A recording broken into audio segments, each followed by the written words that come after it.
everyone. I am Joe Marcello, joined as always by my partners in comic book crime, Orrin Phillips. Hey, folks. And Mike Farah. Good day. We are the Dollar Bin Bandits, and this is the Dollar Bin Bandits podcast. Well, it's that time of week again. It's hump day. You've made it this far. All you have to do is coast out the rest of the week, and you'll hit Friday when you'll hear another episode of us. This is episode 4 in our season of Superman series. And today we proudly bring to you our interview with none other than Brett Breeding. And Brett is the other half of the duo of Dan Jurgens and Brett Breeding. The two of them synonymous with Superman. And again, one of the few names that I made a point of learning early on in my comic book collecting. I said it before, I'll say it again. The work that they did on Superman defined my Superman style, or what I considered my style of favorites, that is, over the years. So, his work with Dan Jurgens, really unparalleled. Yeah, he also had a wonderful, wonderful run with Marvel. A lot of working with a whole bunch of artists there. And personal note, such a cool guy, such a very cool guy. We love talking to him. We love to talk with him again. So much more stuff to cover, but a really, really fun interview. I really love having these duos on. We had Kiesel and Grummett, who work so well together, and now Jurgens and Breeding, who were just magnificent collaborators, and sort of one doesn't go without the other. So much great Superman work. Breeding actually in his early days also worked with Ron Frenz and George Perez. So even outside of Jurgens, he had great collaborators. So let's get to it. This is Brett Breeding. Thank you, sir, for joining us. Oh, you're very welcome. We start off with everyone asking their quote unquote origin story, if you will. How did you get started in comics, either personally and or professionally? My first comic book, I guess I was about 7 years old. Local store in our neighborhood, and it was Space Ghost, and I loved the Space Ghost Saturday morning cartoon show. So I grabbed it, and my grandmother let me take a copy, and I kind of got hooked at that point. It was a little while, I think, before I started getting Marvels, and that's where I really started to get interested in reading the stories, not just looking at the pictures and looking at something a little more sophisticated than the Hanna-Barbera stuff. And at some point, I introduced a cousin of mine to comics at the same store, and he started collecting. And when we would get together, we would talk comics, we would draw our own comics, we would come up with our own stories and characters, and we both kind of shared a passion for it. And at some point, one Christmas visit, we were sitting together, and I remember saying, boy, this would be a really cool thing to do. I think I want to do this when I grow up. I think I was about 8 years old, and I had really fallen in love with the Avengers at the time, being done by John Buscema and a lot of other inkers, but in particular, Tom Palmer really jumped out at me. And I became very hooked on the comics. Up to that point, I would buy a lot of comics for the artwork. And I would find myself reading a page or a panel or something, but I was really just, absorbing the artwork. And with those stories, I found myself reading more and more well, wait a minute, what's this? And, and I realized how much fun I was having and how much I was enjoying the stories. So I started actually reading the comics, not just looking at the artwork. And that really got me hooked. So I just went through school, always taking art courses and, trying to draw and drawing at home all the time, as a lot of us guys that want to get in here, just every chance you get, you're drawing.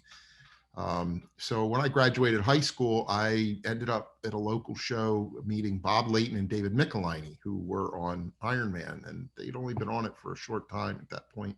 But I was a fan of that book, and I went to the local show and I met them and I talked to them, and Bob had said something about needing assistance or using assistance. And I had been doing a comic strip in a student magazine that was being done locally, and I walked about 10 blocks town to the offices and picked up some copies and went back to show him. And he said, well, I have an assistant right now, but at some point, if I need an assistant, I'll keep you in mind. And, you wonder, how's that ever going to happen? He's in New York. He's, I'm down here. I may never see this guy again, but it was encouragement. 2 months later, I was sitting in my car. I had taken my grandmother to the local mall shopping, and a car comes whipping up in front of me and pulls down a little ways, parks, and it's Bob Layton and David Michelinie. And they walk right in front of the car going into the mall to see a movie. And it dawned on me, they must live here. And of course, I was naive enough at the time to think everything, was a real business. I mean, Marvel and DC, comics, these were the biggest comics companies there were. I grew up with people working at DuPont and General Motors. You wore suits and you dressed up and you went into the office. And so I just assumed everybody worked in New York and everybody dressed up and, everybody was a real job. And for them to be there was really kind of an awakening. So I went to my editor and I said, look, these guys that do this book for Marvel Comics, this Iron Man book. Well, first thing I did was I looked to see if I could find either one of them in the phone book. And I did find one was listed. And I talked to my editor about, could I do a story on these guys? It's Marvel Comics. And, and he kind of knew what it was. And he thought, okay, yeah, that could be an interesting story. So with his permission, it gave me, the confidence to call David Michelinie and say, hey, I actually met you guys at a convention, but I'm working for a student magazine. And I would like to do a story on you guys and doing comics, the fact that you're right here in Delaware. And he agreed to talk to Bob about it. Eventually, they both agreed to do it. And about 2 or 3 weeks later, I went over to Dave's apartment, sat down with both of them and interviewed them for the story. But in the process, I found myself asking a lot of, fanboy kinds of questions. Bob had been working with John Byrne a lot, who was a favorite artist of mine at the time. And I liked the stuff they were doing. And Dave was writing that. The Ant-Man 2-parter had come out at that point, and the Hulk annual had been out not that long before that. And I guess just the questions I was asking him, Bob said, well, would you like to, work for me as an assistant? And I went, yeah, what do I do? Apparently his assistant had moved on or something had happened. I don't remember the reasoning, but he needed an assistant again. He was willing to give me a try. So a couple of days later, I went over to his place and he showed me what, I needed to do and what he expected me to do, and sat me down at his drawing board with the tools and a page and had me ink a panel there. And I guess he felt comfortable enough that I could handle it, that he sent me home with a stack of Iron Man pages under my arm. And so I ended up working for Bob as an assistant for about 1.5 years or so before I started working on about a year before I started getting some work from DC on my own. But I continued to work for him. And after a year or so, I also started doing backgrounds for some of the other editors up at Marvel, because they had become familiar with me. I had started going into the office with Bob and he would introduce me to everybody. And, at that point, Roger Stern was an editor. He was familiar with what I was doing on Iron Man because I was doing backgrounds. And I was working at that point over John Romita Jr. They were loose breakdowns. And Al Milgrom was working on JR on Spider-Man. And he offered me background work. And to my surprise, I did one job. Spider-Man number 208 is actually my first official credit in comics. All that I did on that job were backgrounds for Al, but I did not expect it. When I got the book and opened it and saw my name there, it was like, wow, Spider-Man, this is cool. And it really kind of floored me, but it was the opening page of Spider-Man swinging through or past the Brooklyn Bridge. It was a lot of work, a lot of detail. And I guess Al thought that I put enough work and effort into the backgrounds that were there that he wanted to share the credit with me. So that was really exciting. My first, official credit in comic books is in Amazing Spider-Man. And so I started working for Louise Simonson. She was Louise Jones at the time, was another editor. She started hiring me to do work for some of her books, which got me connected with Joe Sinnott. And I started doing background work for Joe Sinnott for a while. And eventually, as I was doing backgrounds at Marvel, I was doing short stories and stuff for DC.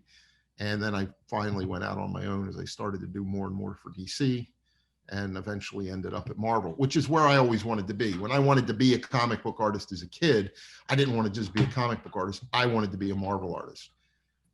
That was very much in my mind, that those are the characters I loved. I collected comics in general, but my collection was at that time maybe several thousand Marvel comics and 20 DC comics. I love those characters. I grew up on Superman and the George Reeves show and the Saturday morning cartoons, and Superman Captain Actions and the action figures and the toys and the Batman TV show. Adam West was huge for me. So I loved all those things. They were very important to me. But as far as the comics went, I couldn't get into the DC comics. I couldn't get into the what if Lois can cut Superman's hair, or oh, is it another dream? It was like, and then you go read Marvel comics, and it was like real stuff happening to Peter Parker, and stuff you could identify with, and the characters interacted more, and they lived in a real city. I'd been to New York, so Marvel just resonated with me more from early on. And so that's where I always wanted to be, which, sitting here now is kind of ironic because I'm known mostly for my work at DC and my work specifically on Superman. So, which is fine, because the people at DC were like family, and they were absolutely, fantastic people to work for. I had a long relationship. I just talked to Mike Carlin Monday. I work for a woman there in licensing who I started working for back in the late 80s. She's still there handling that stuff. And so it really, some wonderful relationships were formed. Unfortunately, a lot of those people are gone from there, but it's just kind of interesting knowing where I started, where I ended up.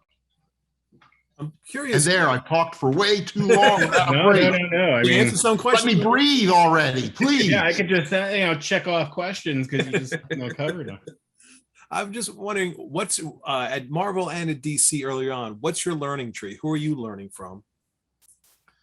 I'm not sure what you mean by learning from.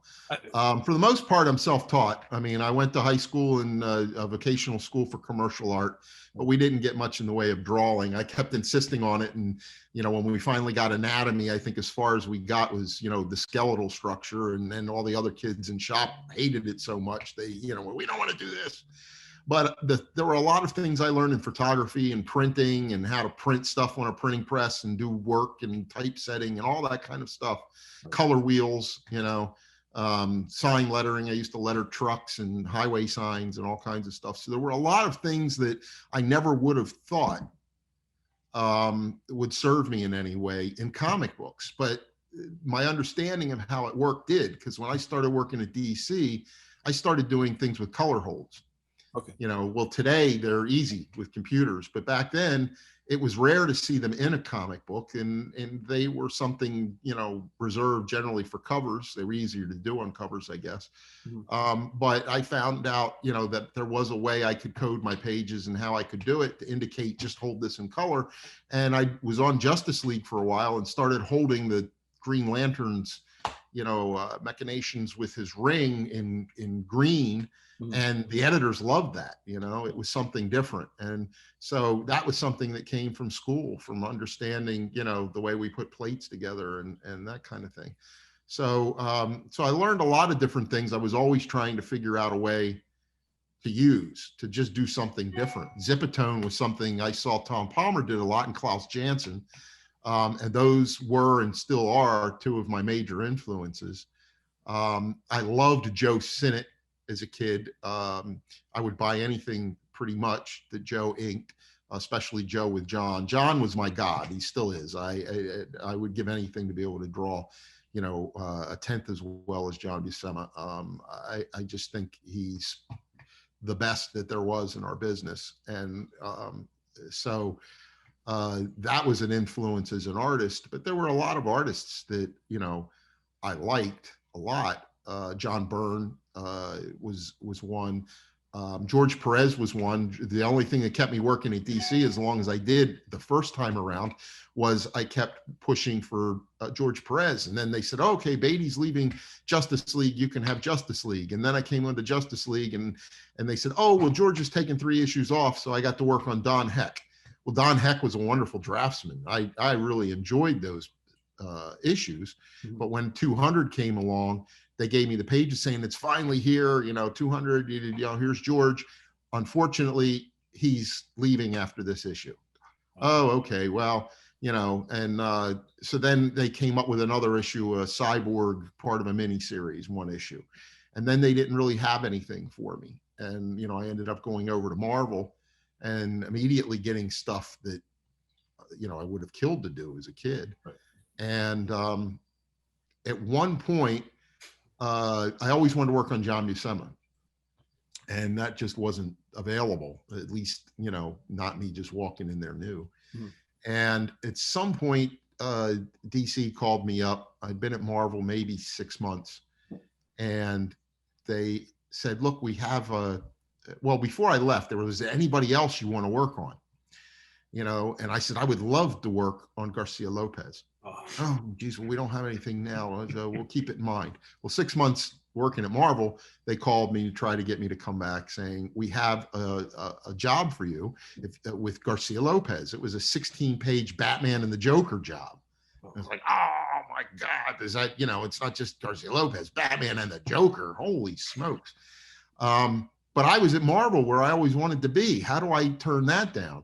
And I was doing the Avengers at that point and some other stuff. And the Avengers is what got me started in comics. It's my favorite group of characters, and I was getting to do Thor, and Thor was always my favorite character. So how do I, walk away from that? So I had a good relationship with Jim Shooter because Jim Shooter and Bob Layton were so close. And being Bob's assistant, I tug along with them on a lot of, outings, going out to dinner, hanging out, and whatever, was kind of the little sidekick. And I went into Jim and I said, Jim, I've got a dilemma. I said, I want to be a Marvel guy, but DC just called me with a dream job, something I really wanted. And he says, well, what do you do we have anything that you want to do here? And don't we have something we can offer you? He says, I would kill to work on John Buscema. He says, okay, follow me. He got up and he walked me down to Louise Jones's office. And he said, Louise, I got a guy here who wants to work on John Buscema. We got anything? And let me look. Yeah. Well, how about Conan? I don't care. It's John Buscema. Right. So I walked out of there with a John Buscema job, which I hope to God nobody ever sees, because I think I just butchered the hell out of it. And not intentionally, but John is, I work with a lot of pencilers that put down a lot of lines and half of them don't mean anything. And John puts down the fewest number of lines and every single one of them means something. He can put his ideas across with the fewest amount of lines and it's all there. The structure's just all there. But these were breakdowns, and anybody that's familiar with John's breakdowns know they can be sparse. It's all there. But somebody who's only been doing this a year and a half, I certainly wasn't up to doing what I envisioned in my head I would do. And I struggled with it. I got through it, and it was an incredible lesson because I learned what I didn't know, and when everything is there and you're faced with, well, how should I render this? Where should I do the lighting? Well, what, all the muscles, structure's all there, but when it's breakdowns, as an inker, you've got to figure out, well, where's the lighting? Where's, how am I going to pull my rendering? What direction am I going to go this way around there's so many things to figure out. You can't just trace it or follow it. It's not a matter of following the lines. Not that that's what inkers should do anyway, but in a breakdown situation, it's very much on the inker, on the finisher at that point, to finish the product. And I realized I'm not ready for this yet. And I did get another Conan like 3 months later, which I struggled with to the point where some people were brought in to help get it done. And I avoided looking for John Buscema work again, for quite a while. at that point, but John was a huge influence. Byrne is the only person I ever really wanted to work on, who I was really a fan of, that in my entire career I've never gotten to work on John.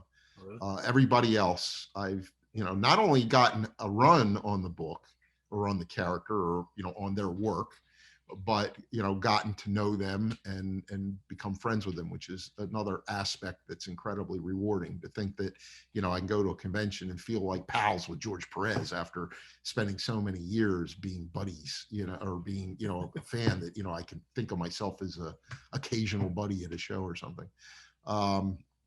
So there are a lot of people like that. There's a lot of great people in comics. And, when you first get in, you're a little awestruck, because you're familiar with their work and what their work means to you. And then, it's great to find out how many of them are down to earth, genuine people that are, friendly and easy to approach. And that list is as long as my arm. But I tend to not limit my influences. I mean, I come from a certain school, Palmer and Jansen, Dick Giordano, that school. Of course, Jansen was a student of Dick Giordano, as was Bob Layton. So I'm kind of still in that school. I got to ink an issue of something I co-created at DC that I asked to have Dick pencil, which he agreed to, and his pencils were just like his inks. So that was like a lesson in and of itself, just trying to maintain that. Well, God, the hair, he did hair the best of anybody in my mind. And it's like, here it is in the pencil. I don't want to lose that, the way he did these, these bolds and I don't want to lose that, and when you get something like that, it makes you step up your game, and it can't help but be a great learning experience. But I will look at stuff from, Joe Sinnott, who you'll find things I do that are Joe Sinnott, generally in textures and backgrounds. But there's a lot of little places, even as I'm inking, that I'm thinking of, just the simplicity of what he did. It's clearly a different style from somebody like Tom Palmer or Klaus. But it was a favorite. But there, I'll look at artists that every once in a while I'll pull out some Bill Sienkiewicz, just because, God, I got to do something, here that's loose, and then that's one of the things I struggle with, is that my stuff is too tight, it's too controlled. Mm-hmm. And I'm always trying to push to look at stuff that helps me just not worry about every line as much, just do it, lay it down.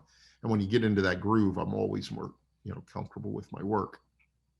I'm wondering, because you were talking before with Conan stuff, is there a point in your career, I don't know if it's confidence, but you said you felt like, okay, whatever they throw at me, I can do, or I'm confident with my abilities, I know I can do whatever I need to get done? Well, yeah, I guess, but that took a long time before it really settled in as confidence. I was fortunate going up to Marvel and meeting people and establishing connections up there through Bob, that when I left working for Bob, there were other artists and other people there that I had relationships with now. And one of those people was Joe Rubenstein, who likes to help people and teach people. And he's an amazing artist, incredible painter. But he was, a student of Neil Adams, who everybody loves Neil, and, Neil's anatomy and stuff. But so Joe really knew drawing, and he still continues to take classes and work at it.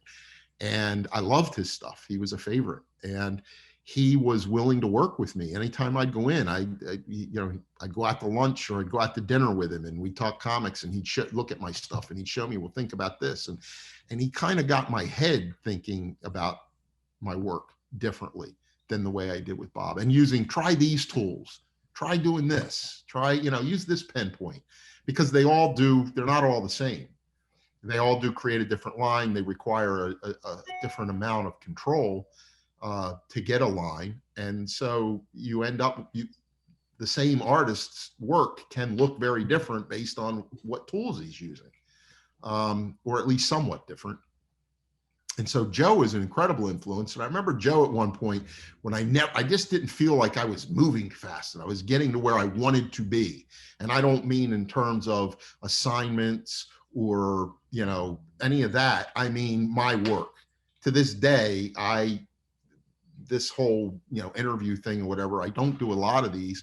I'm not one of the guys that just, you know, gravitates to a spotlight. I am more into my work.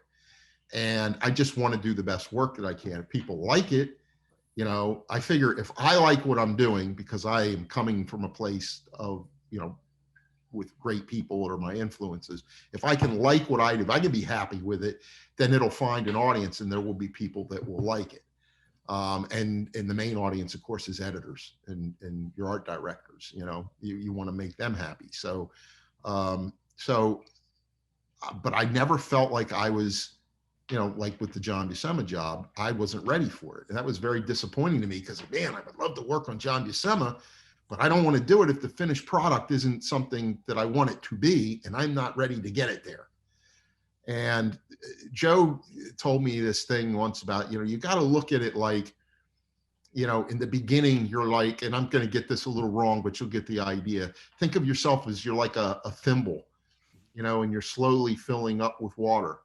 You know, and your knowledge and your talent is growing. And as that, you know, you top out the thimble, it overflows into a teacup, you know, and that takes a little longer to fill. But then when you get there, and it keeps into, you know, so it takes longer to get to the next plateau, you know, but you're accumulating knowledge and whatever as you get there. So, you know, over the course of your career, you know, that experience adds up to something.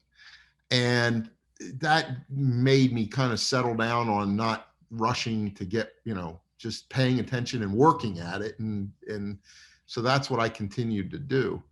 My biggest regret in comics is I was working on Thor, and at some point, I went into Ralph Macchio's office, who was my editor, and he had an issue. There was a mini series being done by John Buscema, and apparently the inker, you know, on the project couldn't finish or somehow wasn't doing what he wanted. I don't remember the particulars, but he offered it to me, and I looked at it and I went, "Oh God, the last thing I want to do is," and it was Mephisto, and it was, you know, the Fantastic Four, and I'm. It's like, oh, I says, look, can I do samples of this? And like, you know, I want to make sure I'm ready. And this is 3 years after, 2-3 years after the Conan stuff. So I thought, well, you know, I had at some point in my career moved away from the Bob Layton influence and even the Rubenstein influence. When I started working on Thor and working with Ron Frenz, I very much started diving into the Tom Palmer influence. And so I felt more ready for this. And so I went home that night and I did vellum, samples on vellum, stayed up real late. And I says, I am ready for this. This is going to be great. And I went back into New York City. And in that period of time, he had made up with the inker and the book was no longer available. And that was the last opportunity I had at all to ever work with John Buscema. Well, one other time I had convinced Al Milgram to let me do for Marvel Fanfare an artist portfolio of sorts, where we do like 6 or 7 pieces, and I would ask some of my favorite artists if they would either ink a piece I penciled or pencil a piece for me. And he said, yeah, let's do that. That's great. Well, the first person I called was John Buscema. And I've had 3 conversations in my career, personal, calling him on the phone conversations. And John was just one of the nicest, humblest people I've ever talked to. And he was like, well, yeah, he says, yeah, I can do that. Yeah, okay, that would be great. You know, that page was in within a week. It was in before we even got to talk to some of the other people. And it's the only one that's ever been finished or published. It's just the way it all fell apart. Right. Some people didn't want to ink my stuff. Some people said they do it, and nothing ever came of it. And it was Loki. Loki sitting in a throne looking at Thor, and it's been all over the internet now because they used the artwork on the relaunch of Captain Action when they did a Loki doll and Loki costume, and I got the color at Marvel Fanfare and it was horrible coloring, but I've since had it recolored by Laura Martin and they sell it as a print. Oh, cool. So it's like one of my favorite pieces, and it was full pencil also. That was the other thing. The job I missed out on was not full pencil, but it was tight breakdowns. So it wasn't as loose as Conan. There was more there, but this was full pencils. So again, seeing how, I think John was one of his best inkers, if not his actual best inker. Yeah. And a lot of pencilers, when they ink themselves, well, they pencil tight, they ink the way they would pencil it. And so I looked at it as a way to just try to keep this, how would John ink this himself? Because it was all there in the pencils. But so that was my, only time doing John Buscema where I was actually really happy with the result. One page. Better than nothing. Yeah. Oh, absolutely. The irony was I called him and asked him if I could buy that page from him. And he says, no, you can have it. He says, he'll tell his art guy or whatever. Well, it got stolen at Marvel and it never ended up anywhere. So 15, 20 years later, I see it online. It had gone through an auction. And I thought, wait a minute, and then it disappeared again. And then, I don't know, maybe 6-7 years ago, Ron Frenz says, hey, that print of yours, it's online. It's up for auction now. I says, really, again? So I reached out to the guy auctioning it. And I said, look, that cover was stolen material. I says, I'm not going to sue anybody. I can't prove it. I don't know what happened to it, but it was supposed to come to me. John's now since passed away. So there's no way, to do that, but I would very much like to get the print back. And so we worked out a deal, which really, especially with the way artwork's going now, because I not only paid him a certain amount of cash, but traded him 3 pages. One that was a very prime page that was probably worth about 10 times what the Loki piece is worth. But to me, the fact that John did that for me is a personal request, and that it's like singly the most important piece of artwork I've done in my career. It was like I unfortunately was in that position you never want to be in, where you'll do anything to get it. And I look at it now and I'm like, if I'd have just held on to those other 3 pages that I gave him, I could have bought the other page, 20 times over. But what the hell? Yeah. So just to backtrack a little bit, I believe early on in your career, you had the opportunity to work on Superman, Spider-Man crossover. Yeah. Any one of those characters on their own would be, absolutely bananas, great.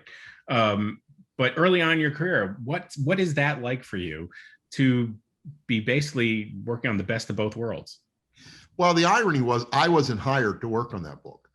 The story behind that was Joe Sinnott and John Buscema were doing the artwork, but because of deadlines and whatever, they agreed, Marvel agreed to find people to do the backgrounds for Joe, ink the backgrounds. And they thought it would be cool to hire all of the name inkers at the time. Terry Austin did work on that. Joe Rubenstein, I believe, did work on that. Bob McLeod did work on that. Bob Layton was hired to do work on that. Oh, okay. But Bob was busy with another project. And I'm not sure if there's a page or there's anything that Bob did, but there's 4 pages. I don't know if he got more than 4 pages, but 4 pages that I'm aware of that I inked all the backgrounds on. And he paid me the money that he got paid to do it, or at least I think he paid me everything. But, it was one of those jobs, quite frankly, that, oh man, I can't believe they pay me to do this. It was John Buscema and Joe Sinnott, you know, and what it was, I'm not even sure I understood the significance at the time, you know, Superman and Spider-Man. I was probably just starstruck by the fact that I was working on John Buscema pencils and getting to see, you know, I was holding these John Buscema pencils, and I don't remember, I believe a couple of them at least were already, the figures were already inked. So it was like, oh man, this is, you know, this is a fanboy in me coming out. Yeah.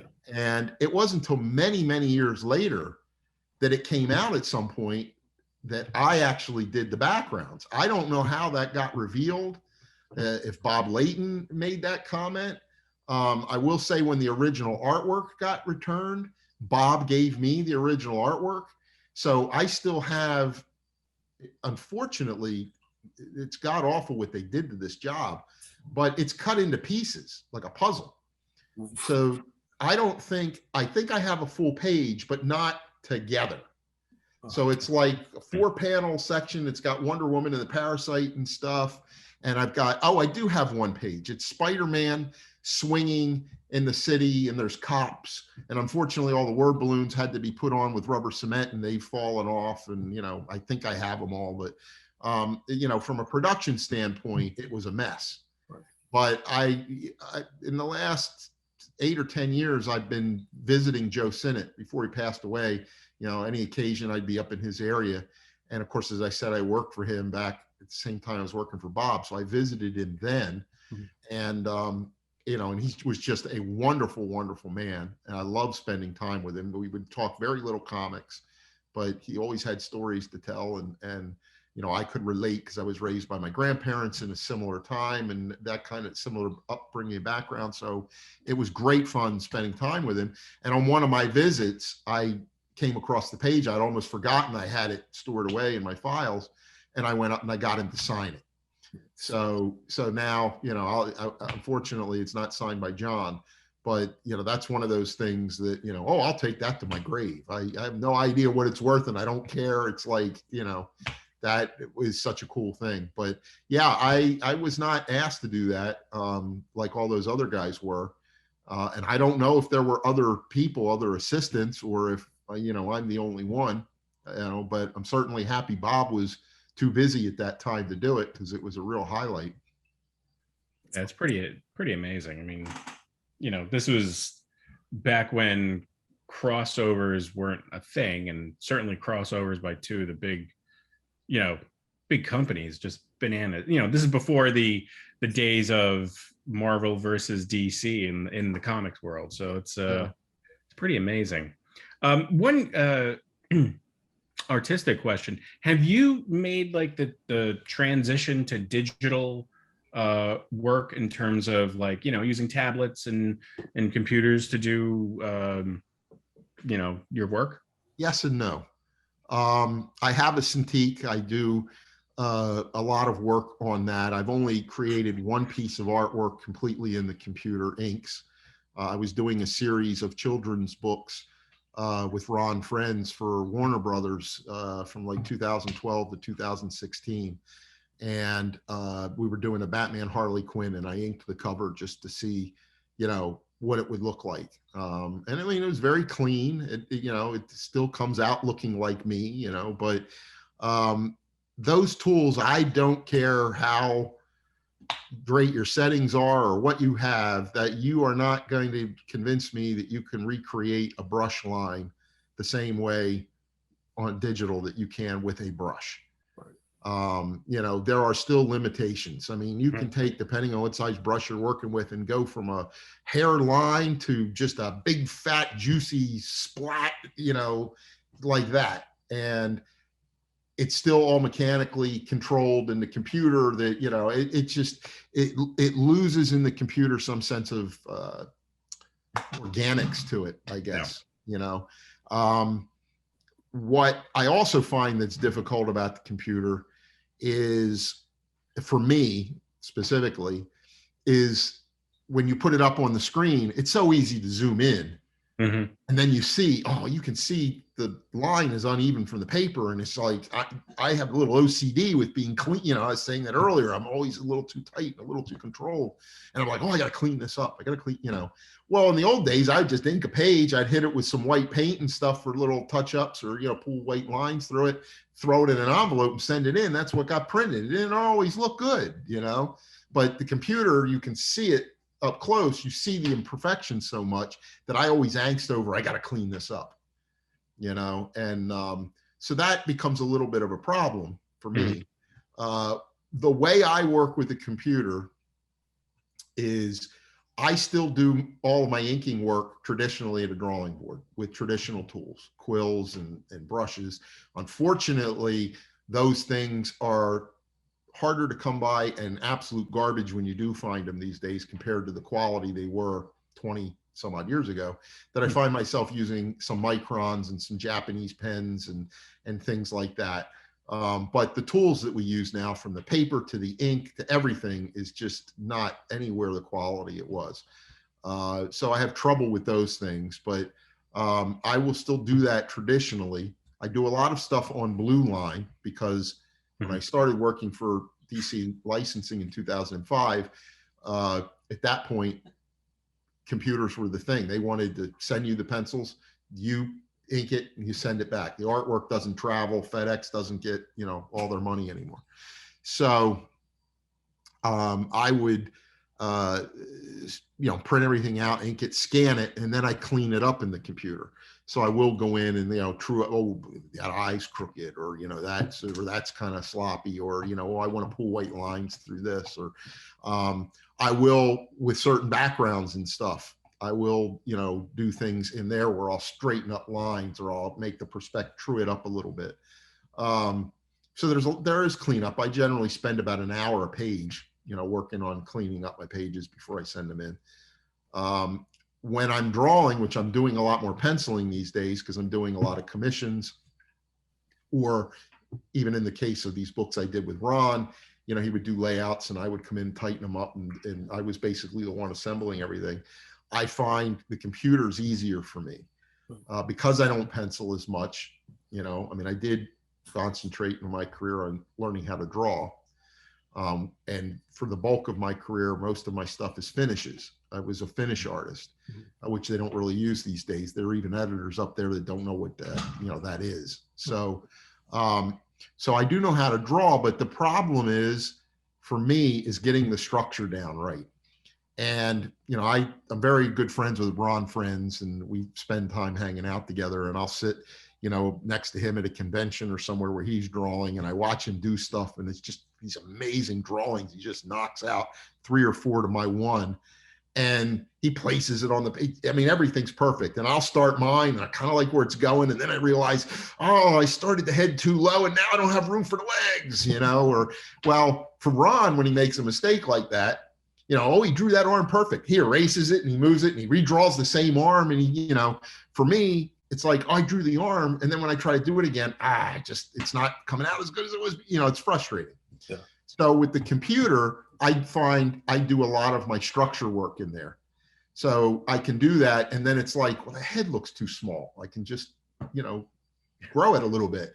Or that arm's great, but the arm should be here maybe. Or wonder where it looks here. Oh, the torso, I didn't put enough in the torso. I can move the body up. You know, when I was working for licensing for DC, even on Garcia Lopez's stuff, which always amazed me because the man, in my eyes, can do no wrong.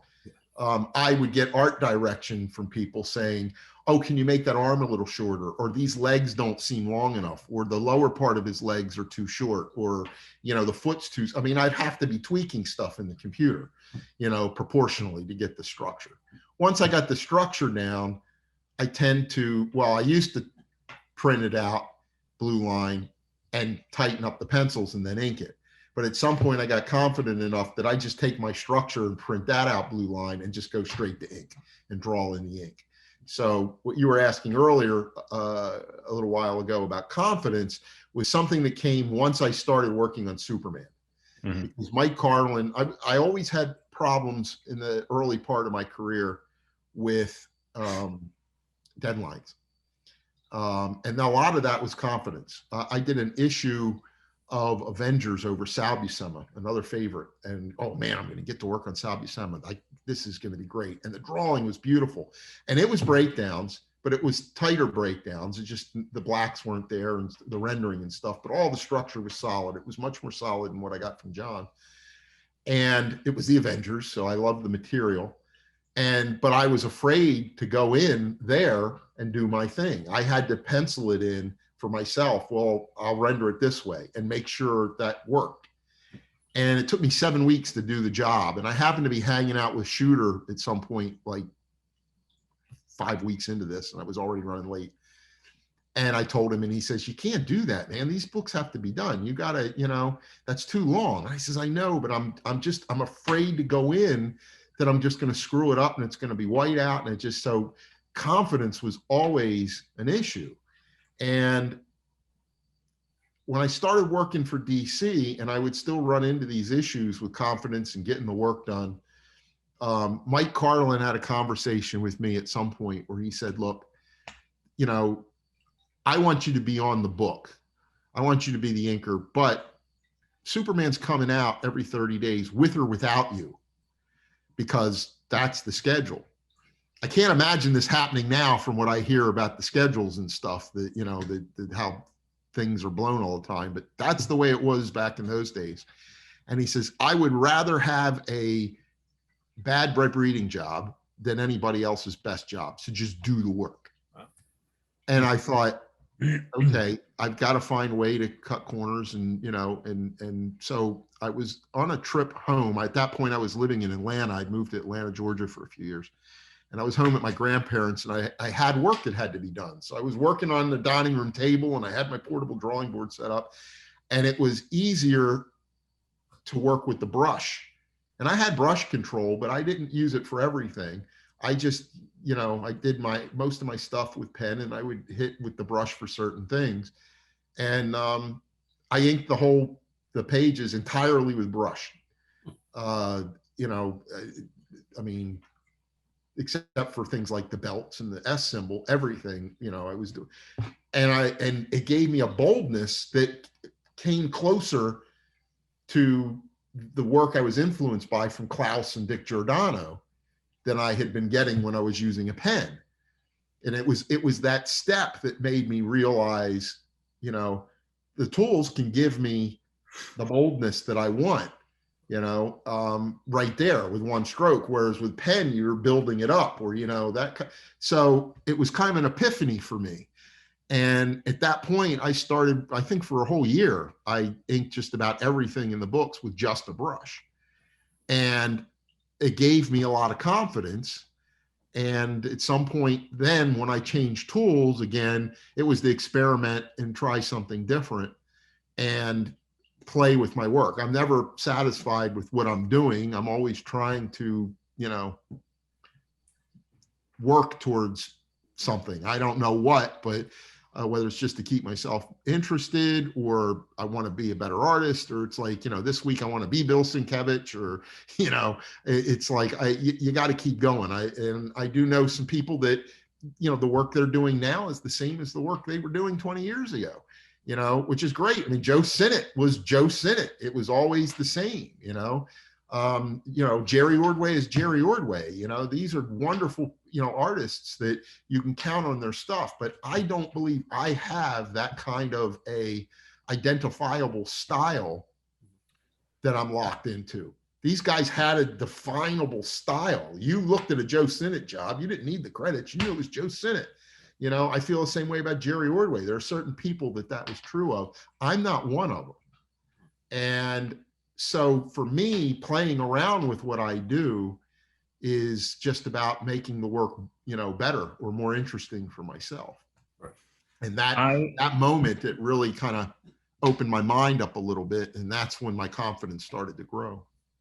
I have to jump in and say, I'm going to disagree with you on one point, because I think your work is identifiable. Certainly for me, because when I think of, there are two versions of Superman in the comics that I consider mine, as in, if someone says, okay, picture Superman, it's one of the two. And it's the work you and Dan Jurgens did on your run with Superman and John Burns. And those two are the most iconic to me because I think it encapsulates Superman, and I'm not knocking anyone else's versions because everyone, they have their own interpretation of it. But I mean, in terms of, a classic Superman in every true form, I mean, it's just fantastic for me. I mean, you guys have really defined a character in your style. And yeah, I mean, it's for me, I absolutely identifiable. And it's absolutely fantastic. And I'm not saying that because I'm talking to you. I mean, everybody perceives it, I'm perceiving it knowing the way I put down the lines. Yeah. And I know when I ink Dan, my approach to it based on what Dan has put down is different than my approach to working on Ron Frenz or, my favorite work on all the Superman books. I mean, because it's my favorite version of Superman was when I worked with Kerry Gamble. I love Kerry Gamble's take on Superman. And I just love the way he draws, period. But he captured a powerful, strong Superman. And I loved working it. And it turns out his pencils, his favorite inker on him is Tom Palmer. And I perceived that in the pencils. So I worked more with pens on him. And that led to more of a Tom Palmer type of feel to my work. But when I switched over to Dan, when I did the brush thing, that was in the Red Kryptonite saga we were doing. And I was on Dan at that point. And Dan's work tends to lean itself work more with brush, although it's really a combination of stuff, getting bolder and whatever with Dan's work, the brush is like a main tool. So I approach every person different based on what the work is I'm presented with. I kind of have a very defined idea of what an inker's job is in my mind, what everybody's job is. I believe that everybody on making a comic book, their job first and foremost is to serve the story and the person that came before them. So the penciler needs to serve the story and what the writer gave him. My job is to serve what the penciler did, or at least not lose it. And there are some guys that are, their work is so overpowering that the penciler gets lost. And I know I've done that. I go my own way on stuff and it's like, oh, I'll look at it later and go, I lost it, So that happens to everybody. But my goal when I sit down is to try to find a medium between how I'm going to approach something that I'm in there, that I can say I did that and feel like it's mine, but you can also see the penciler and he can recognize it and see that it's still him. To really find a blend between the two of us, not to copy what he did, so it just looks like I followed the pencil, what the penciler did, and just put ink down like a monkey. But at the same time, I also don't want to go in and obliterate it because I think it should be this, or I think that works better, or whatever. And some of that, the other thing that comes into play there is if it's finishes or pencils. If it's full pencils, then I'm trying to reproduce the pencils as best I can and still bring something to the individual line quality, that's mine, but still capturing their rendering or, what they intended. Because the interesting thing about pencilers I've discovered that some people just don't seem to understand is they think that what a penciler puts down is exactly what they want, that it's written in stone. And more often than not, what I've discovered, and it's like with Kerry Gamble, and I think this is true when I work with Ron, is working in pencil and working in ink are two different things. You get a different line. You can't necessarily recreate a pencil line with ink, and you can't necessarily recreate, a brush stroke with a pencil. You can kind of indicate what you want. When I look at Ron Frenz's stuff, there's certain things I know he's thinking there. He wants those, Frank Giacoia, Joe Sinnott kind of brush strokes, or he wants something a little finer here or whatever. With Kerry Gamble, I perceive, well, he's looking for a Tom Palmer look, which is this, that's what he's trying to do as best he can in pencil, but that's what he's envisioning the finished product looking like. He doesn't want it to look like what the pencils look like. He's just put it down in pencil the best way he can to the way he wants it to look when it's done. Now, I'm not saying everybody is this way, but I have encountered this with a lot of pencilers. I tend to be friendly with the pencilers I work with, at least, regularly, and talk about this stuff. Will ask them, well, who's your favorite inker? What are you thinking? Who are you thinking of inking this when you're penciling it? And Kerry told me Tom Palmer, that's exactly what I was trying to go for, because that's what I saw in the pencils. Interestingly enough, I've worked with Ron so much that, over the last 30 years, and we work a lot together now still, I will see him do things in his pencils that are things he picked up from me doing to his pencils before in my inks, so I know, well, he's wanting me to do that thing here, or he's doing, heading that way. And so I think it's why we work well together, because we also think about comics the same way. We have the same source material we love. I mean, there are some people, I love Tom Grummett's work. I'm such a fan of Tom, but when I worked with Tom on Man of Tomorrow, I didn't think we melded as a good team, because I was like, well, geez, I gotta true up that anatomy there, or I want to put some heavy shadow, which he's more open. And Doug Hazelwood did a great job on him. But and Doug has said I'm one of his influences, which is very flattering, but he still approaches it differently. He's more in tune, if this makes any sense to anybody. I think he's more in tune with those pencils than I am. Whereas I think the reason that I make a good team with Ron Frenz is I'm more in tune with his pencils. The way I would like to draw or ink or something, it just gels better. And I think that's why you do find teams that just resonate. I mean, John Byrne and Terry Austin were like made for each other, so, but the struggle is, and it's why I don't think I have a style, because I am always trying to blend to some degree with the penciler that I'm working on. Well, you blended damn well with Dan Jurgens. For me. Thank you. I get that a lot. I mean, it's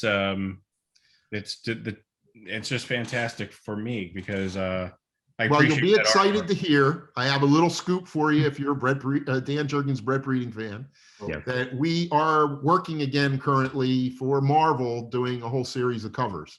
Awesome. So for the last 2 months, I've been inking about a cover a week for new books that are coming out, new projects. The first one will be Amazing Spider-Man number 79. It's a variant cover. I think they're all variant covers now. I don't know if Marvel produces anything that's not a variant cover. But there's an Iron Man's Captain America book number 1, a Hulk number 1, a Magneto number 5, a Wolverine number 1, a Silver Surfer. I mean, so and then there's a mini series with the Ben Reilly Spider-Man. So we're doing that. So it's the first work we've ever done together at Marvel outside of one pinup for Marvel Fanfare of some made-up characters that weren't any of the Marvel characters 25 years ago. And the first work we've done together, other than commissions, since we worked together on Superman in the 90s. That's awesome. When can we see those? Well, Ron Frenz just posted today that Amazing Spider-Man 276 is coming out either this week or next week. I did that cover with Ron, and the one I did with Dan is 279. So I guess that will be out probably in December. Yeah. The other books, I understand they're in the solicitations now, and not knowing what the schedule is, I think they will all be out by the end of the year, at least the ones we've done up to this point. So, but I don't quote me on that. I don't know for sure. But the interesting thing is, a lot of them, the books have been announced in previews and in the trades or whatever. but they haven't shown the covers that we've done, other variants. I don't know why, if they're holding them back or they just didn't have color ready stuff in time to be printed. But they are, I know the Spider-Man one and at least two of the others have been mentioned as a variant with Dan. And, Marvel has gotten to the point these days, it's kind of annoying if you're an inker because they don't seem to have a whole lot of respect for inkers anymore. They don't, I'm aware that there are books where they will list the writer and the penciler and sometimes the colorist and not the inker. And on these variant covers, it's a Dan Jurgens variant. Well, no, it's a Dan Jurgens and Brett Breeding variant, And I will say that the covers, when I'm done with them, are different than, just with the pencils, which was the case in Superman. So, to totally negate my contribution to it is a bit of a slap in the face, but that seems to be the way Marvel is treating inkers these days. And certainly with the rates that they're pushing on inkers these days, they don't value us as much as they used to. Wow. That's unfortunate to hear. Why do you think that is, though? I mean, it seemed, and, I don't want to stir anything up for anyone. So if this is not something you want to discuss, by all means, let me know. But it just, you hear more and more about creators not getting the credit that they deserve. You hear that more frequently. And I don't mean just with, the stuff that you see, on TV and movies, but as it pertains to the original source work. Yeah, I'm sure there's legal issues involved. The companies, are worried about losing their properties or, people challenging them. I mean, the Ditko estate right now, there's a big story out where they're challenging that stuff. So, there's legal fine lines that I guess that they have to, to walk. But, just giving people credit for the work that they're doing and acknowledging them, the team was always the writer, the penciler, and the inker. And of course, with digital coloring, that I will agree that can be as important, if not more important, than what the inker brings to it. The coloring can make or break a book. From my experience, more often than not, break a book, because I tend to think that the coloring, what a lot of people don't realize is I was one of the first people that did digital coloring in comics. At DC, I digitally colored. I started with the Hunter Prey miniseries, and then I did all 4 of the Superman books for a period of time. And, and I actually talked to DC about coming on board to do the whole line. And that ended up just being an issue with terms, that, what they were willing to give and what they expected contractually that, I wasn't willing to do. And it just didn't work out.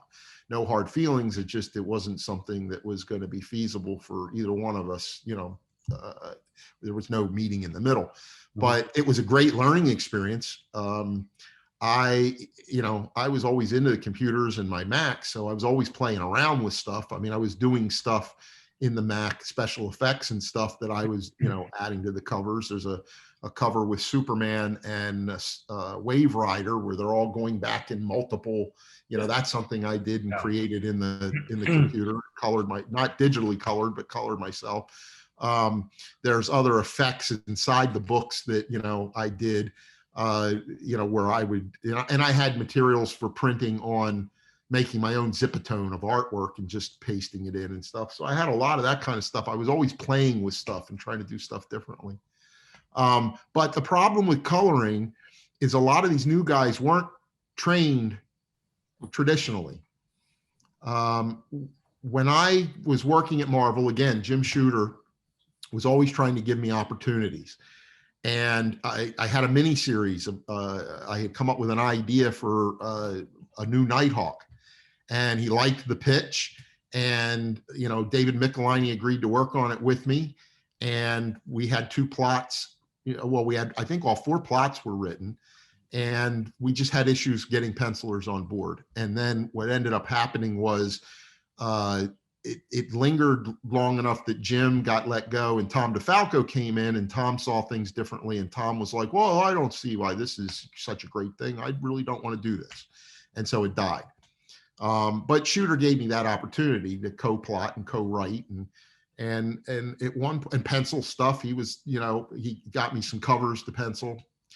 early on, which was kind of weird. I just started inking there, but he was really big on giving people opportunities. And I went in at some point and told him I wanted to color. And again, he got up from his chair, he walked over and he gave me a box of Dr. Martin dyes, and he got me a 6-page or 12-page job. It was a vision job, as I recall. And I went home with the pages, and I realized, one, I knew I wanted to color my stuff because I was inking my stuff with color in mind, lighting, and the Palmer Klaus kind of lighting, and I knew how I wanted things double lit and whatever. But inking on somebody else's stuff, it was like, okay, I'm not sure what I should do here. And then when I got to the backgrounds, I was really kind of lost. I wasn't ready. But at some point I did get ready. I colored a majority of my covers on Superman the entire 10 years I was there, plus the digital coloring at some point. So I did get to that point, but I was working with 64 colors, and you had to code them. You had to know what the codes were. And that was all the colors that you had to do. And the black plate belonged to the inker. The colorist didn't have any control or anything to do with the black plate. He only had blue, yellow, and magenta, and 3 or 4 different values of those. That's where you got your 64 colors. And now they have 16 million colors to pick from. They think because they can do black in a computer, they can come in and add black to everything. Well, I'll make it dark, rather than understanding how to make the colors dark or how to use colors that imply a mood of being dark. They just add black to everything, and basically it becomes mud. And I've had that happen to a lot of my work. Unfortunately, working with Ron Frenz, he gets to be a victim of it a lot for some reason. The speculation is the way they prioritize pay structures at Marvel these days.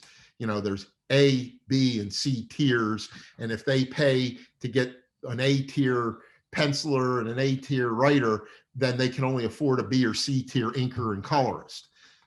So unless, of course, you're an X-Men book or you're Jim Lee or you're some big superstar, and then, everybody gets to be you get the best coloring on those books.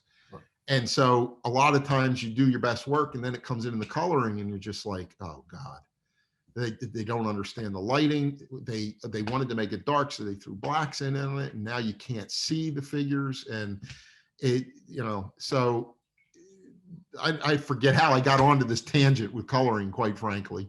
But the coloring in comics, I think, is problematic these days. When it's done great, when you get Laura Martin to color your book, you're getting a great coloring job. She knows what she's doing.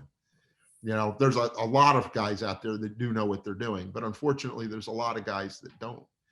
And they tend to look at the computer as an assistant rather than as a tool.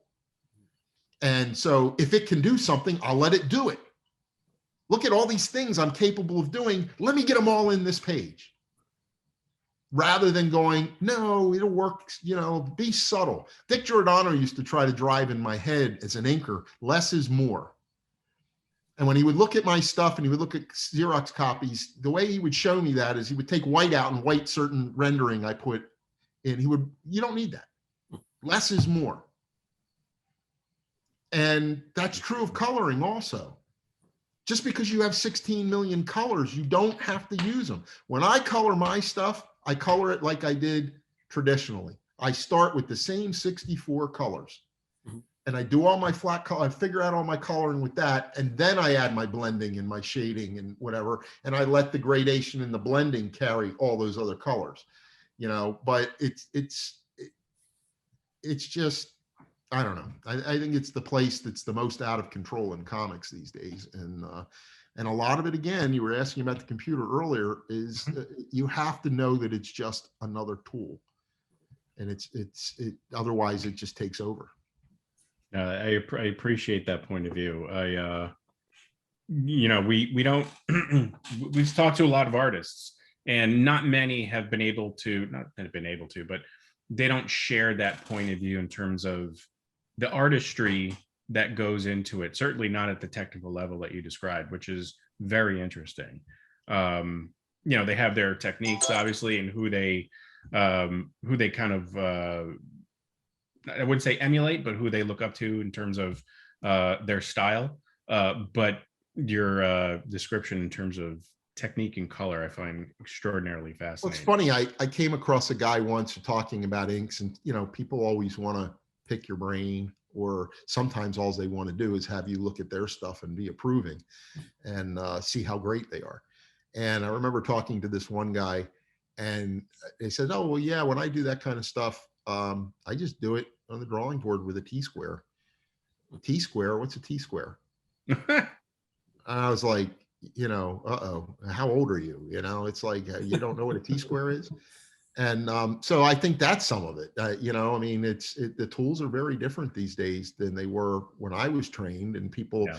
I mean, Zipatone is a thing they don't even make anymore, and people are aware. But I've got a box of it, and I started using it on commissions and stuff again recently, and even some of the pages I've been doing, where it's appropriate, and that's something that you would think, oh well, they can do that shadow now in the color.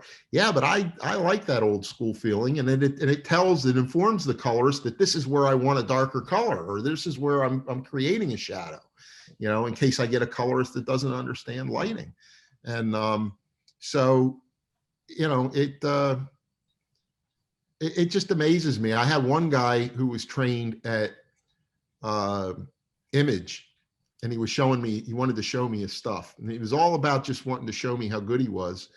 And I looked at the stuff, and I'm looking through it, and I'm thinking, well, what were your pencils like?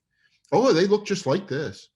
He was like, oh yeah, but he was showing me, he says, oh yeah, look at these lines. They were all just drawn with a French curve, but look how smooth they are, and look at this, and I'm like, you're missing the point. It was like everything was done, full pencil. So it was all just him reproducing the lines in pencil. And he was so impressed that he was able to do it so cleanly using, French curves and rapidographs. And to me, well, that's not inking, Mm-hmm. Sal Buscema does that exact same page, all with a brush. And I'm amazed by this, because he's in his 80s and he's still doing wonderful work, but he's working with Ron Frenz on some stuff now. And I remember not that long ago asking him, I saw him somewhere several years back, and he said, oh, I do that with a brush. I said, the buildings too? He says, yeah. He rules all of his buildings. That there's no pens, or I can't do that. I mean, I know how he does it. I probably could practice it. But to me, it's like, well, why wouldn't I just, use my pens and do it? He does it all with a brush, so he never has to change tools. And you can't tell when you look at it. It's wonderful, And this guy was all excited about, oh, look at these smooth lines I put down with a French curve. I just wanted to jump in with my last Superman-related question, specifically about Doomsday, that you were a co-creator of. So one, I guess, inside question is, the version that we got, was that the original intended version that was, I guess, planned to be out there? Or is there some like much cooler alternate versions that just never saw the light of day? Not to my knowledge, but there's a lot of stories that people just get wrong, or have heard wrong, or don't know regarding the whole Death of Superman thing. A lot of people think that we were just such brilliant people that we came up with this idea that took the world by storm and sold millions of copies, and we're geniuses. And it all was a fluke. Superman 75 was, for those that know Superman from the era, Mike Carlin created a unique environment where we would have Superman summits sometimes once or twice a year, where he would bring everybody in, the writers, the pencilers, the inkers, even Glenn Whitmore, the colorist, was there. Sometimes it were in the offices, in conference rooms. Sometimes they'd send us somewhere, and we'd have a conference room, and it would be a trip. And we would spend 4 or 5 days plotting the next 6 months to a year of Superman. And that issue had been plotted in an earlier meeting as the marriage, the wedding of Superman and Lois. That was where we were headed. And then the ABC came up with their television show, Lois and Clark. And DC apparently Mike Carlin, I think, from what he's indicated to me, was kind of he was at least in favor of it, if not his idea, to hold off doing the wedding in the comics until they did it in the TV show and do it as a coordinated event. So we got called into the offices for a last minute emergency Superman summit. What are we going to do in 75? We've got to redo these stories. And we were stuck for ideas. One idea that Dan Jurgens came in with that he wanted to do was he wanted to create a villain that could go toe to toe with Superman physically, because so many of Superman's villains are mind control or magic or something else. That there weren't a lot of just brute force foes that he had to fight. And, you know, the ideas were all over the place and nothing was really gelling. And Jerry Ordway said something he said at a lot of previous meetings when we got stuck for ideas: let's just kill him. And everybody's like, oh, ha, ha, ha. Well, Mike Carlin's like, oh, okay, smart guy, then what? And it was like, well, I don't remember whose idea it was. Again, I think Jerry, but again, a group thing where the idea evolved into, well, wait a minute. If we kill him and Dan's got this bad guy, why don't we have this guy kill him? He's the guy that can do it. And I don't remember if Dan came in the meeting with or did it while he was there, but he had a sketch of, and it's been published places, you know, side and front view of this creature with bones and stuff all over him. And no name to the character. It was just this, it was kind of a concept he was thinking of. And it came out of the meetings that, you know, well, this is going to be, you know, a doomsday, you know, we'll call it Doomsday for Superman. And somehow that was like, wait a minute, we'll call the character Doomsday. And so the idea evolved into, you know, we'll have this fight, and the idea in the meetings, which I personally don't believe, and a lot of people have said this to me at shows, came through in the final execution, was that Superman was going to sacrifice himself to save the city. He was aware that he was going to die when he went in for that last punch. He knew that the only way he could win was to sacrifice himself.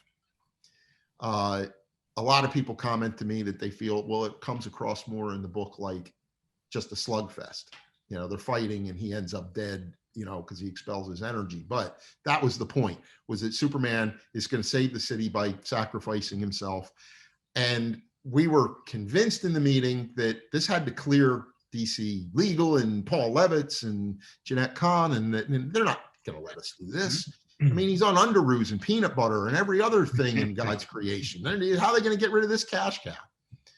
The irony to it is Superman was a loss leader for DC at the time. His numbers were borderline cancellation numbers, but you can't cancel your flagship title. So what they did was they kept Superman at 75 cents when all the other books were going up to $1 and $1.25. But that would bring people in to the comics.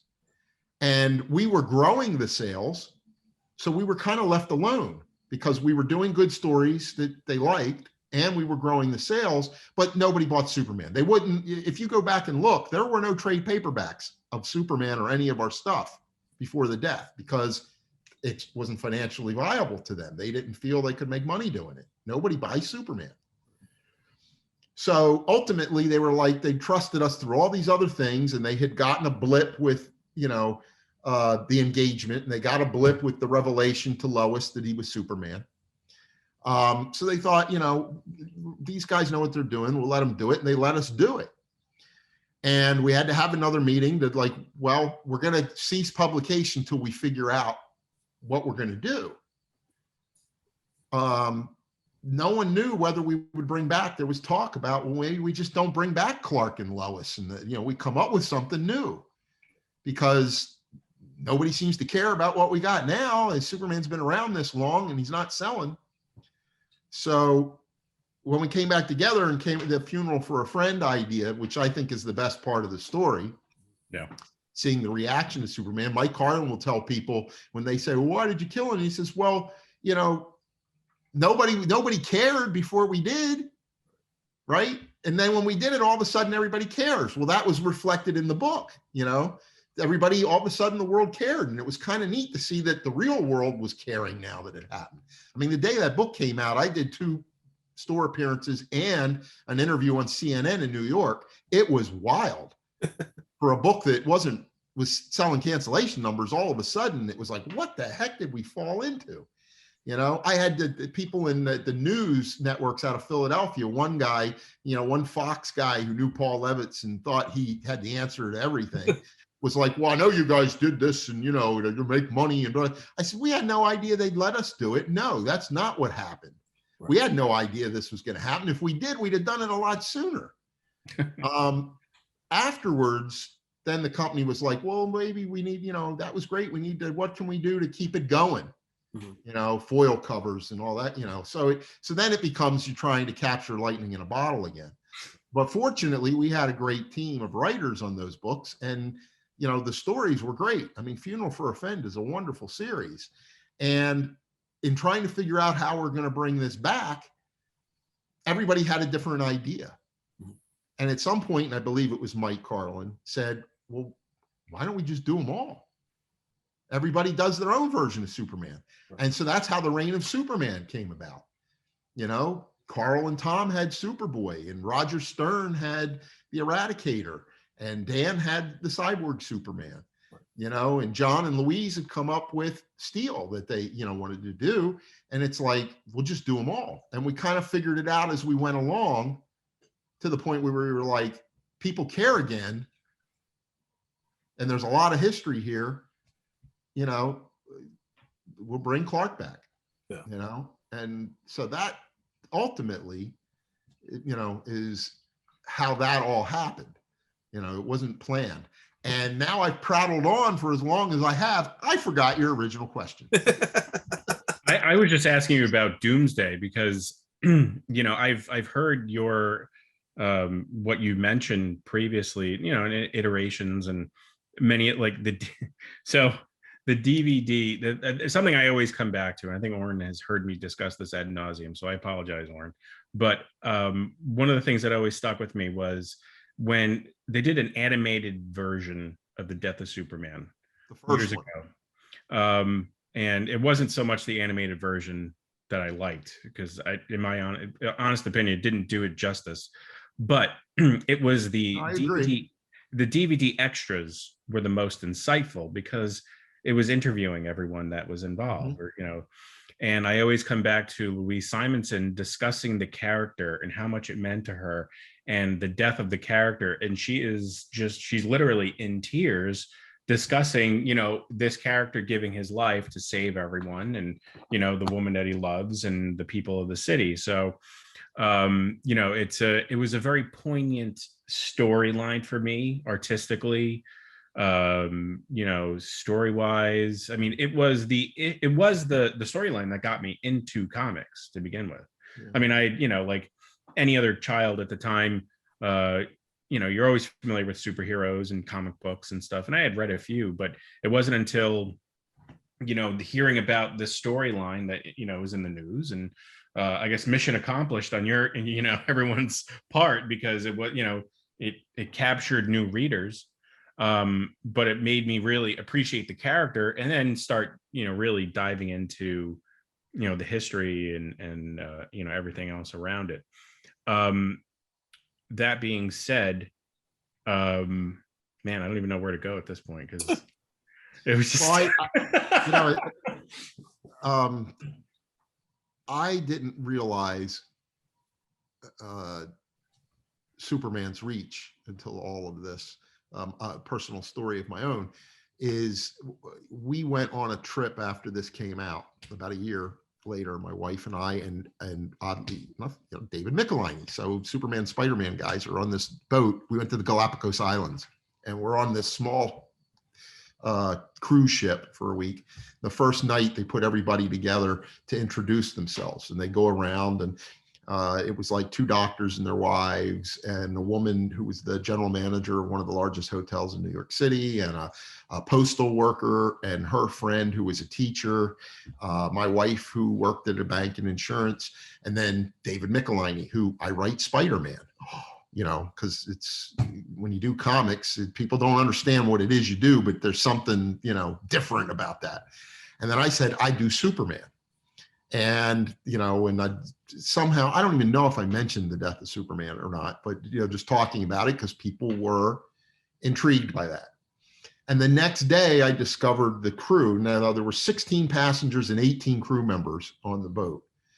I discovered the crew at lunchtime in the back of the boat, you know, whatever, with a stack of comic books, some of which were mine, Superman comics from the death of Superman. Now we're out in the middle of the Pacific Ocean, 600 miles off the coast of Ecuador, and there's my work sitting there. Now it's not my work. It has nothing to do with Brett Breeding or any of us. It's Superman. Superman has that reach. And now when I didn't do shows for like 15 years, till about 6 years ago, I started doing conventions again. And I've discovered that I'm popular in South America, Mexico. I've been to Mexico now 3 times for their show because Superman is a big deal down there. And in Chile and in Mexico, they do know who I am, you know. They associate me with Superman. In Ecuador, a lot of people showed up just wanting to meet the guy that did Superman. You're going to put anybody, I got to go in the bathroom, you put another guy in that chair and they say, oh, that's the guy that does Superman. They, you know, whoever was sitting in that chair was the guy that did Superman. But the character is what's big. I never lose sight of that. I just get to ride along for the, you know, for the ride and the glory, you know, it's, but when that happened to us, it was like, it really is everywhere. Everybody knows because my dad's always kind of been, you know, was never really a supporter of it. And, you know, some of my family, just comic books. And I didn't really, when I grew up, I didn't discuss outside of my cousin who I mentioned earlier. We did comics together, read them and stuff. It wasn't something a lot of my friends at school knew about because it was kind of looked down on, which is kind of interesting now because you can't go to the movies without it. And people don't even realize half the stuff they're watching is from a comic book. Right. You know, Road to Perdition and Walking Dead. There's so many people just think, oh, that's really cool. That was a comic book. Right. And so it's just very interesting to me to see, you know, when people, oh, your comic books, you know, but everybody knows Superman. And you don't only just know Superman, you know who he is, and you know who his girlfriend is, and you know who he works for, and you know who his best friend. I mean, people know the mythology of Superman. He's been around so long in so many different places that everybody knows him. So he is a real thing. He's a real cat. He may not be a living, breathing thing, but it is a real thing in our culture. You know, and once you wrap your brain around that, you realize this thing has been around and meant so much to people. You know, I mean, the people in Mexico were just, I had people coming up to me with comics, and I signed so many CGC, and people worried about, you know, just getting your signature for the value. I had people coming up with their comics that have been rolled up. You know, more than one guy came up with comics with holes in it. Oh, I'm sorry, my dog got a hold of it. But that's the copy they want signed because that's the copy they read 700 times and bought on the stands. The book meant something to them. And there's a lot of people that are out there like that this material means a lot to. Louise, you know, was not alone. A lot of us are very touched, you know, can get emotional about it because we do see it as something real. For 10 years, we lived this character's life, you know, coming up with the ideas, but, you know, again, without falling into some fantasy world where you want to put us in a straitjacket, we don't think he's going to walk in the door and he's real, but he is on some level something real. You know, we have to treat him that way because the one thing that we were doing that they weren't doing back in the 60s when I was collecting comics and only had 20 Superman titles is they were making him relatable to people. You know, that came from the movie and John Byrne. I loved what John Byrne did with the Man of Steel. You know, he brought those elements to Superman. And I started collecting Superman comics after I was in comics. And I wasn't getting a lot of comics at that point. You know, once you get into comics, for me anyway, some of the magic of it, once you've seen behind the curtain, I was only buying certain specific stuff, and that was one of them. I was loving that stuff. So when I got to work on it, that was the Superman I got to work on, thanks to John and Mike Carlin, who was overseeing all this stuff. That's the other thing. Mike Carlin it doesn't get nearly enough credit for his contribution to these books because he was an editor. I dare say none of what we're talking about today in regards to Superman would happen, even with the same people on the team, if it were not for Mike Carlin. The way he brought everybody together as a team, made them feel like they were part of it, encouraged the growth of ideas, and reined us all in, because you also have a lot of egos involved there and a lot of different styles and a lot of different people that, handle schedules. He really was like herding cats, and he did a wonderful job. It is the best editorial experience I had in 40 years of comics.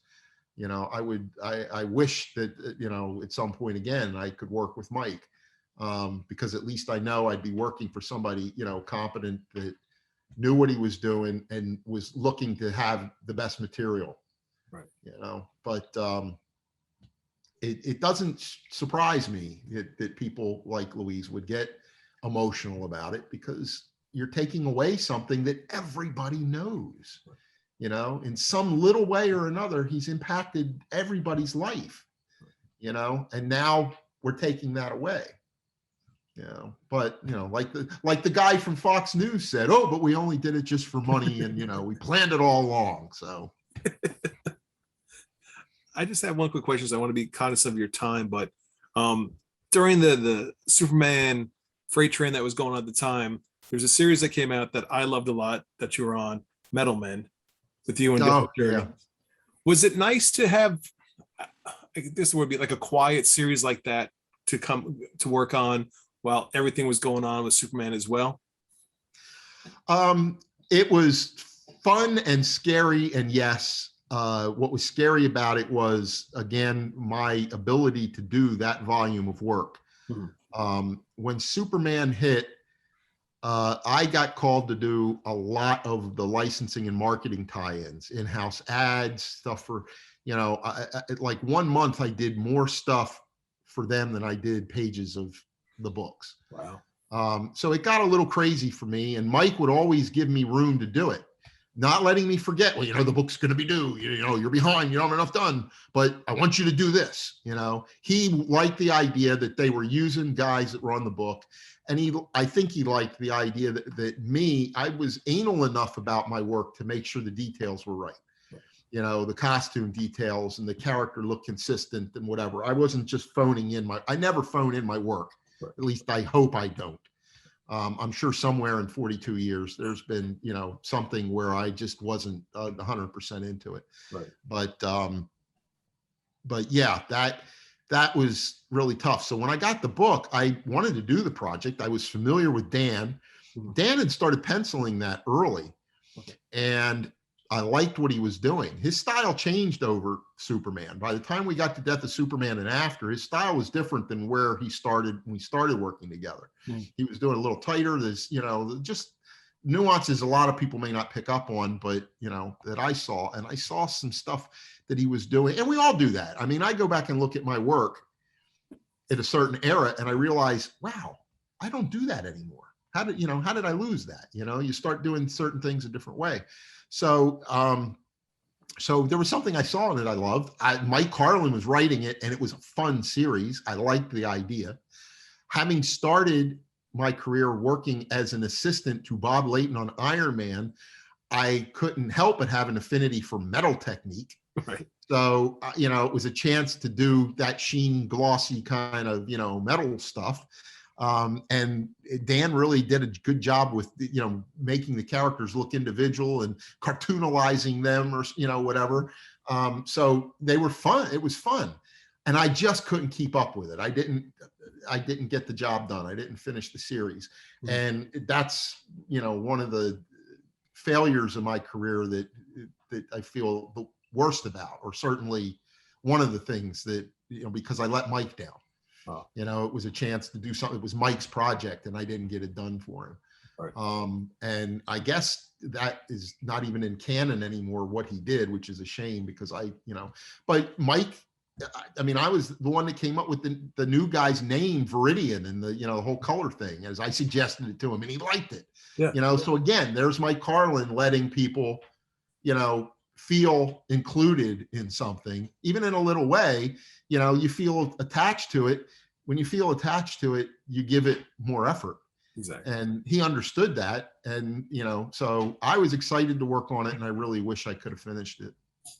I absolutely loved it. I mean, you're working even when, you had to step away. I just thought it was a bang up series, and I think because there was so much going on in the world of comics at the time that the series kind of slipped past a lot of people, but it's something I recommend to so many folks. No, I think that's true. It wasn't a high profile thing. Right. And, but it was a fun series. I tend to think it's one of those little forgotten treasures, when people come across it, they're like, oh, this is really good, and they enjoy it. 100%. But some people aren't even aware of it. I get some at shows. It's interesting the things that people put in front of me to sign. Mm-hmm. What's become really big in the last 2 years is Thundercats. Yes. I'm signing tons of Thundercat comic books, out of nowhere, just in the last 2 years. It's like, what? And people keep saying, oh, there's a movie getting ready to come out or whatever. Yeah. I'm like, wow, I don't know about that, but I did these things 30 some years ago, and I didn't see one for 25 years. Now all of a sudden every show they're coming in here. So right. And that was under the Star label too, which wasn't as high profile as the Marvel books. So but I asked to be on that project because Mike Carlin was the editor, and I had liked working with him. He started working as assistant to Mark Grunwald within a month of me starting to work for Mark Grunwald on the Avengers. Okay. So I feel like we came up together in comics to some degree. And so when he was editing, I loved the cartoon. I love the design. I love the energy. I love, I got a thing for cats. I've got wild cat paintings all over my house. So it was like, wow, this would be fun series to do when I heard they were doing the comic, and, and then getting to work with Jim Mooney, which was a lot of fun, a wonderful draftsman. Mm-hmm. He didn't lend his artwork to the animation style that much, but he captured a comic book version flavor of it, without copying the characters as they were done in the show. So it was uniquely our own, but it was a lot of fun. And to see that it's popular again now and unaffordable apparently, because it's what they're charging for some of these books. I'm like, I don't know if I have a copy anywhere. I don't know if I'm going to be able to afford one, but so that's one. And then the other big one that's popping up now is, and again, the movies generate a lot of this stuff, is Thor 390, which is Captain America lifting the hammer, which was my idea.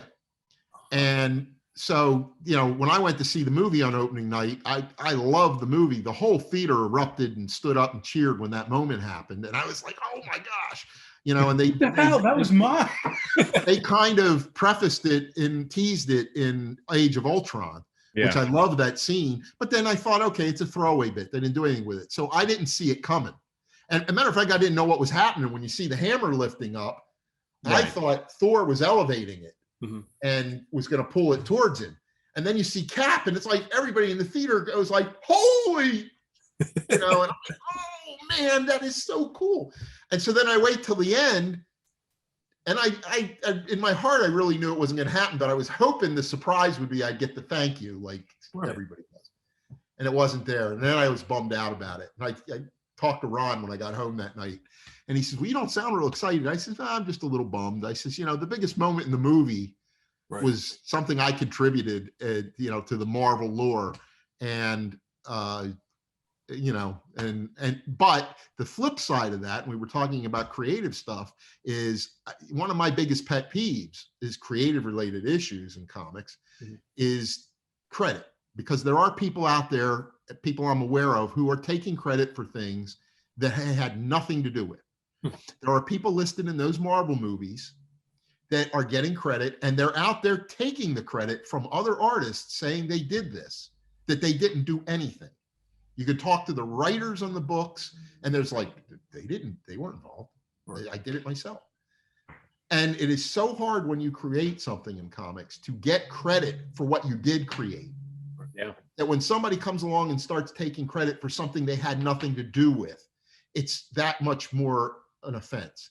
So the thing that really, I realized the thing that really was eating at me is that while I was looking at the thank you, I wasn't there. And what are the chances Marvel was going to talk to Tom or Ron or somebody in the know from that period?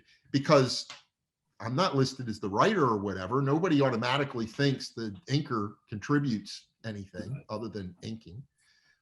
So that I understood, but then in those thank yous are at least one, if not two of those people who I know their name shouldn't be there because they didn't have anything to do with that. They're taking credit for something they didn't do.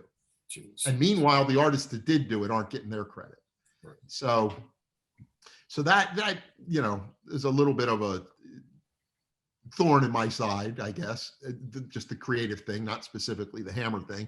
Right. And when I go to conventions now, my wife manages my table and she loves telling all the fans when they bring it up, and they seem to enjoy it if they haven't heard it or read it. Part of me still feels weird bringing it up. But when I told Ron that night, he immediately had without telling me, he had somebody he knew at Bleeding Cool or one of those places, and he called and said, hey, this movie came out and and just so you know, that was Brett Breeding's idea. And then they contacted me wanting my side of it. And then they did a whole story getting it out there. So, people that cared, heard about it. And it was never about getting money. It wasn't like, oh, I want money, I'm going to sue. It was just that thank you. When you think about it, it's like the kid that wanted to work for Marvel Comics that loved the Avengers so much. I mean, I love these movies. I can't tell you how much I watch these things because they just captured that essence of the Marvel Comics I grew up loving. Mm-hmm. And, Thor was my favorite. It hasn't been my favorite Marvel movie. The Captain America movies have been my favorite. And I just absolutely love, I did not see Chris Evans being Captain America when he was announced. He was the Human Torch and he was good at the Human Torch, but that's not Captain America. Oh my God. It's like, nobody could have done a better job, and he's born, we share a birthday. So I'm like, there you go. He's like, I'm 20 years old. I'm 20 years older than the young fuck, but oh, excuse me. I probably shouldn't say that on here. The young part, no, we don't care. But became Free Guy. Yeah, we can blip that out, can't we? No. You can just paste that over my mouth at the time. Have you seen the movie Free Guy? I started to watch it. I was visiting a friend for a convention and stayed with some friends out in Denver back in August, and he had it available, so we put it on, and nobody was getting into it. It just seemed to not be heading where we thought it was. And of course, sometimes it's who you're watching it with. So it's on my list to sit down and give it a fair shot. But I am aware of the scene with the shield, and somebody sent me that and spoiled it, and I'm like, wow, that's really cool. Now I've got to see it, Yeah, it's the if shield. that stuff's going on in here, there's probably other stuff I'm going to like. Yeah, there's, if there's a scene like immediately right after that too, that's just, what? I mean, I played it for my kids. I was like, look, just watch this. It's, oh my God, so. Anyway, we could talk to you all night. And well, unfortunately, I could probably talk all night. You probably know. We can't shut him up. Turn off the camera. No, trust me. We're cool with that. But we want to, obviously be mindful of you and your time. Where can people, obviously you mentioned you have covers coming out probably towards the end of the year, but where can people see your work, read your, see your content, things of that nature, and or any of your social handles you want to promote? Yeah, I post on, I have 2 pages on Facebook. One is for family only. Some people get lost, but if you see a Doomsday icon, that's my artist site, and if you see a dog or a kid or whatever, that's my family site, and I'm not going to respond. It got too hard to keep responding to everybody and saying you're at the wrong place. Hopefully if they want to connect, they'll find me. I don't get there as much as I like, but I do try to update it with news where I'm going to be at a convention and recent commissions, because I'm doing a lot of personal commissions now. And I'm trying to do shows, like one a month. So I'm doing that circuit. I've been doing some work for some independent publishers, some projects that I can't really, mention because I don't know what stage of development they're in, other than, and most of them I've been working on Ron Frenz. So for 2 different publishers, we did a series of covers for a new startup company. And then we did some backup stories for another publication that another independent's doing. Other than, shows and that kind of thing, that's pretty much all that I'm working on these days, so I'm fortunate enough at this point to be doing about as much work as I want if it stays at this level. I don't know if I was offered more work or anything regular doesn't, seem to appeal to me at this stage, and I'm not sure even just doing a whole book or anything would appeal to me. It would depend. Yeah, and then I am on Instagram, so you can see all my stuff and that the only thing I post on Instagram. I don't think there's much personal stuff. I got hurt back in the 90s, which is why I ended up off of Superman when I did. I probably would have been on it for years to come. But, I had an accident where I wasn't able to work, and I ended up trying to figure out what I was going to do next. So I did something else I always wanted to do as a kid, was wildlife photography. So I studied with people from like National Geographic and some, guys big in the industry and stuff. And I started doing that. And I did it very successfully for a number of years in terms of I was getting published. Especially locally. I was doing the state magazine and a lot of stuff, a lot of covers, winning contests. But the cost of gear, because I only did it because of digital. I would never have done it with film, but I was an early adopter of digital back when my kids were born in '97 and loved it. And I invested in the high-end cameras and then the travel and all that. And you end up spending so much money to get into it. And then it ended up at a period of time where Getty Images and stuff were buying things up, and people weren't hiring people for stuff. They were just getting them from stock images, and the value dropped. And I finally decided I couldn't do that anymore because, I sunk so much money into it. And no matter how good I was or how successful I was doing at it, I wasn't able to support my family doing it when I would get calls from people. And I had this in like a 2-month period, I had 3 calls from the state of Wyoming, the state of Montana, and I think the third one was New Mexico or Arizona, to pictures, because I had gotten involved with the National Wildlife Refuge System. So there was a catalog of my stuff available through them. Wow. And they wanted to use my pictures in calendars. All 3 of them had calendar projects. And, we want this, the one wanted these. Well, 2 of them specifically wanted the pictures, but they weren't paying any money for the pictures. Says, processing. I have a minimum processing fee because I'm not just going to give you the digital negative. I have to process it the way, right? And I charge a minimum of $50 to do it. Oh no! I said, well, how can you? Well, the managers didn't allot any budget to the photography. And I'm like, how do you not have a budget for photography for a calendar?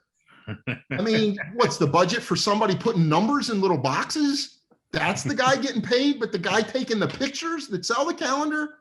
Look, the year's already been established. There's no work being done. So I was like, I'm sorry, I can't do it. And I said, I just can't keep doing this. But I got off on that tangent because that's the only other thing that you'll see on Instagram is you'll see some of my wildlife photography in the beginning of that, but or announcements for comic conventions and stuff. But if there is a rare post on there that's more personal, it's rare. Got it. I don't do Twitter. I'm on Twitter, but I don't really engage in it. It doesn't appeal to me. Understood. So if somebody wants me, they're going to have to find me through Facebook. And I have my own website at Brett Breeding, www.brettbreeding.com. Okay. It needs to be updated, but there's a lot of galleries that are there now that a lot of, a majority of my covers The printed covers. There's a gallery of the artwork that shows the inks versus the pencils. Other odd projects that people may not be familiar with, licensing work.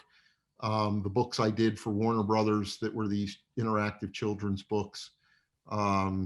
There's some photography, but I've never found the time. I built the website myself, and it's now currently getting ready to be rebuilt because apparently it's not working on certain systems, and I haven't kept up with it enough. But if somebody just wants to go and look at galleries and stuff, or if they want to connect with me for a show or an appearance, that there's an email there that I monitor regularly, bottom of the page, and they can click on it and they can get a hold of me real easily. Hey, so that was our interview with Brett Breeding. I'll tell you my takeaway from that. First of all, great interview, great guy to talk to. I really appreciated his discussion and him talking about methods of art. We talk, or at least, we try to talk about it to our guests. It's something I find interesting. Look, we talk about what they do in comics, who they find interesting as characters, or maybe artists that they looked up to when they were coming up in the business. But they're artists themselves. They have a craft, they have a talent, and we don't really think of what goes into it. So, when he starts talking about the type of pen or quill or ink and things of that nature, I find that really interesting. His art is some of the stuff that I show to my kids to get them into comics. Stuff he's done with Jurgens or the other names you guys listed earlier on. It's really fantastic stuff. He's a master craftsman, and you can really tell by what he has to say about what he does. Hats off, fellas. Another great interview. Season of Superman continues to roll on. We have a few more weeks going here, so stay tuned to the Dollar Bin Bandits podcast. But that'll do it for this week. So you know where to find us. We're dollarbinbandits@gmail.com. I still want to see some more emails. We'll read them on the air, I promise. We are DB Bandits on Twitter. We are Dollar Bin Bandits on Facebook and Instagram. Please rate, review, and subscribe.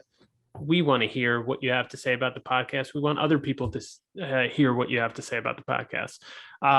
But let's conclude. We had a great time with Brett Breeding, and there is more to come from the Dollar Bin Bandits podcast. We will see you next time.